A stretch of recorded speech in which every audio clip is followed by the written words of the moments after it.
Welcome, my name is Jordan Missel, and with me today is the Rockbridge County Director of Fire and EMS, Brandon Mitchell.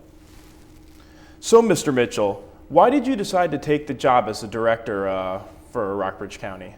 Well, there were several reasons why. Obviously, the community and things like that. But the thing that intrigued me most about the job was being able to come in and start from scratch and build an organization using the 12 already existing organizations that are here, and to build a new organization that's bringing all of those agencies together.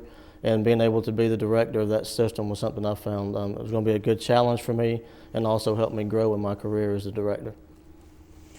And so far in your role, what changes have you made to the EMS and fire units?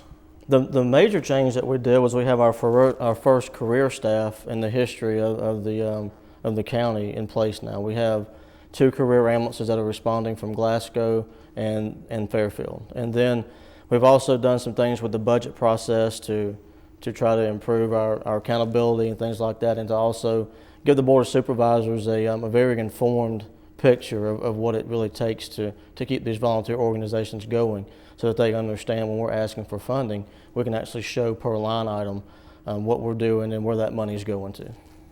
And what changes do you expect to make in both the near future and in maybe a year down the road? Well, some of the major things that we're doing right now, where we're trying to regionalize all of our services to keep so the services aren't so fragmented, because each department has its own capability. And what we're trying to do is regionalize those efforts so that, like the Swiftwater Rescue Team, instead of having one department that's doing that, it being a county-wide effort through the county-wide emergency response system, so that we're getting more resources available, more personnel to turn out, more personnel trained. And it keeps us also from having just all those resources in one area of the county. We have a regional team with different satellite positions. And same thing with technical rescue, and then working with the Virginia Department of Forestry to re-implement a hotshot crew for wildland firefighting, so that when we do have situations of the wildland-urban interface issues that we're having, especially with the drought that we're looking at this year and the predictions from the National Coordination Center for Wildland Fire, we're looking at a year that could be problematic for us, and we want to go ahead and have these plans in place. And it's starting to get to budget season. I was wondering, have you worked a lot with City Council on the budget for all of your units that you have? Yes, sir. We've done extensive work with the Board of Supervisors, the County Administrative Director of Fiscal Services, and all of the volunteer organizations, the fire departments, and the rescue squads. And like I said before, we implemented a new line item budget program this year. It's what we did was very informative. It lets the Board of Supervisors just know exactly where those monies are going, and that way they can in turn be accountable to the public, because it is public funds that we've been entrusted with, and making sure that we're doing the right things, the things that are important to the community, and the things that allow us to provide our services in the most effective manner. And in the budget, are you going to look to expand the paid EMS roles that you? Well, we have to evaluate that. Right now, it would be way too soon to comment on anything we're going to do with that but we are evaluating that. We're looking at the statistics. One of the additions to our monthly report to the Board of Supervisors has been so that they can understand how many calls are not being responded to, or being missed, or going what we call second due, where that primary unit's not being that was dispatched is not responding to the call.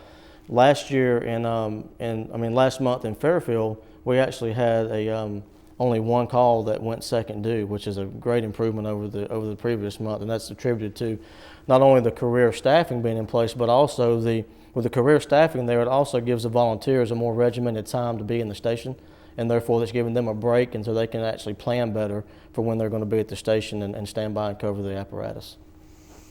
And how are you trying to make sure that a lot of the money is distributed equally throughout the units? Yes, sir.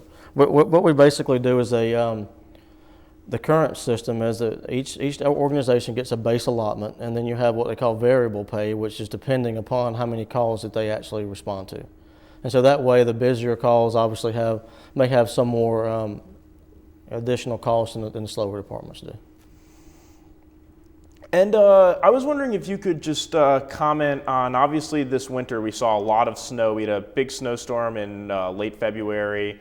And I was wondering if you could kind of recap how you thought your unit did in your first real winter in Rockbridge County. I have to say that the fire crews and the EMS crews did an excellent job. Our call volume increased by around 30%, but our ambulances and fire apparatus were able to handle those calls effectively. One of the greatest things about the whole thing is that we didn't have any injuries, no apparatus were damaged and things like that during the storm. We were able to respond very effectively through emergency response plans that we already have in place.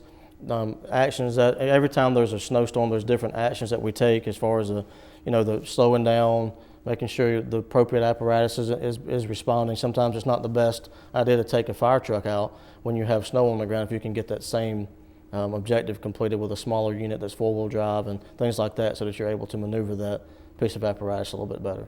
But to answer your question directly, I'm very impressed with the way that our entire group, our emergency response group for the whole county, responded to that. Even Public Works and the whole county, the county administrator having the foresight to get those resources in place and strategically placed throughout the county.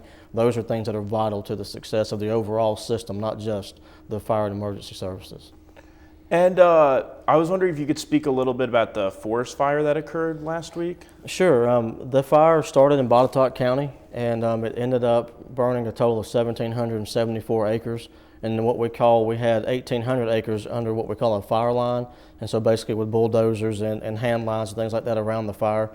It was around 350 to 400 acres that it did spread into Rockbridge County.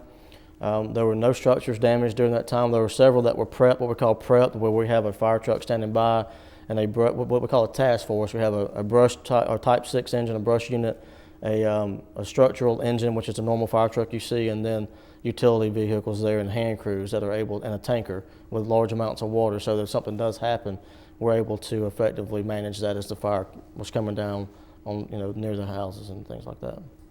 And I was wondering if you could elaborate, going on that, how you're planning to combat because forest fire season I know is starting to arrive, and if you have any changes for this summer.